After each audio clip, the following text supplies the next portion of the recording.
All right, let's jump right in. Today, we're fundamentally shifting how we look at environmental emergency preparedness.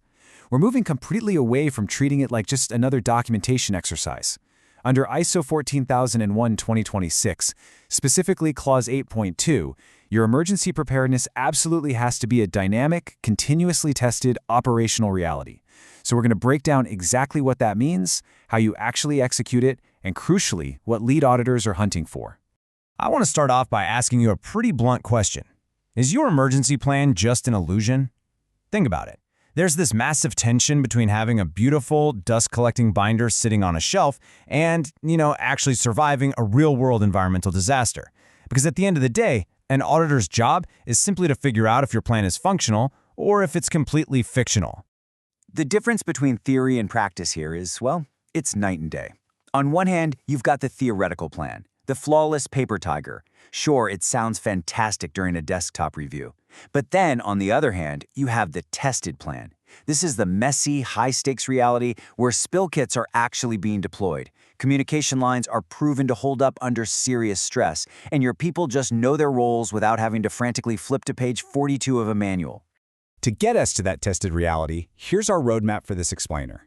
We're covering the illusion of preparedness, designing periodic emergency drills, auditing emergency test frequency, post-exercise review documentation, and finally, avoiding common audit nonconformances. Let's get to it. Section 1. The illusion of preparedness. Paper versus reality.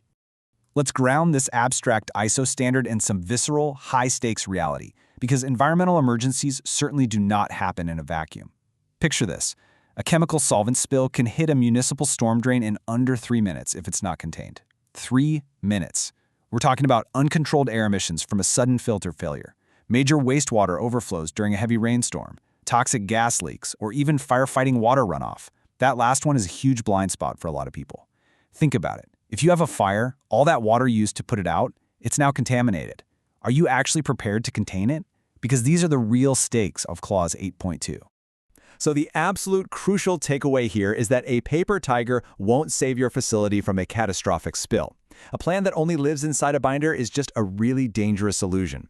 If you haven't physically tested your team's ability to contain that solvent or block that drain, your environmental management system is unfortunately going to fail right when you need it most. Section 2. Designing drill scenarios. Active risk simulation.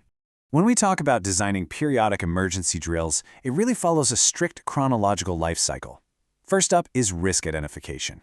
I mean, you can't test what you haven't identified, right? So you have to leverage your environmental aspect assessments to pinpoint those real, site-specific risks. Step 2 is scenario design. You're building a simulation based on those exact localized risks. Third is drill execution, where you put your team under realistic pressure. And fourth is performance evaluation.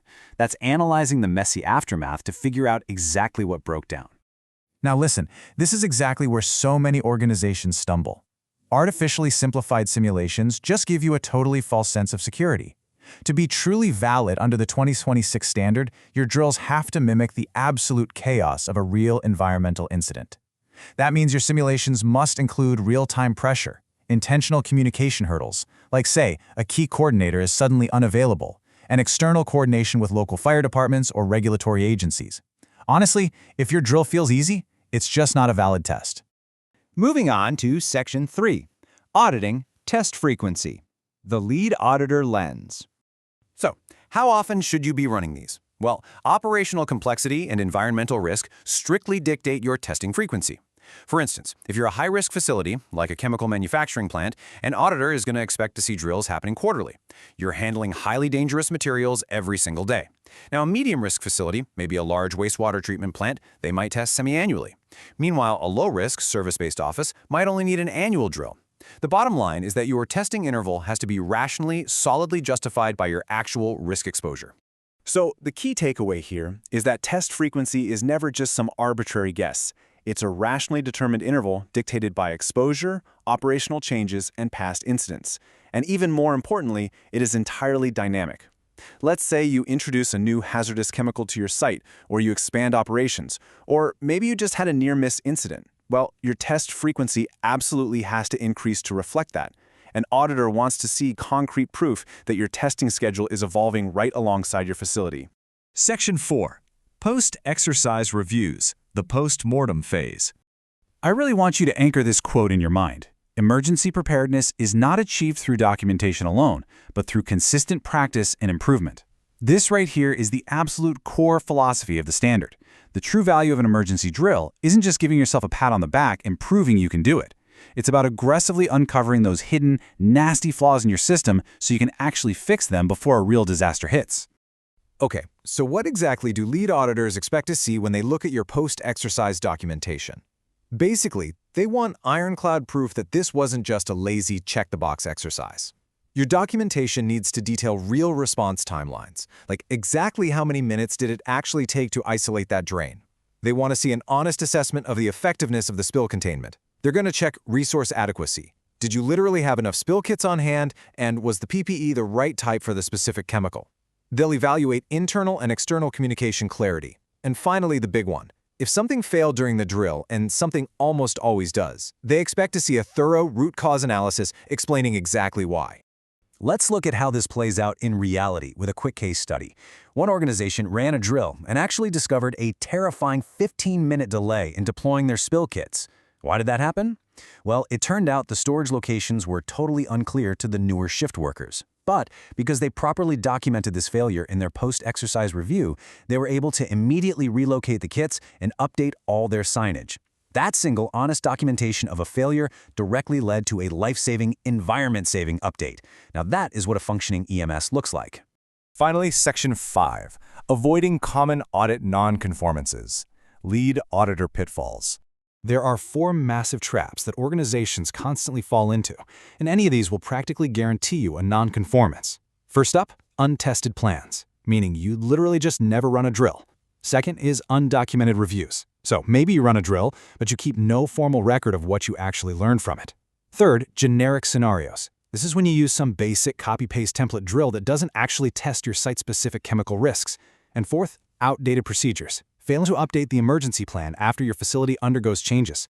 Picture an auditor sitting right across from you. They're going to look closely at your drill records and ask, did you actually evaluate your response time, or did you just check a box?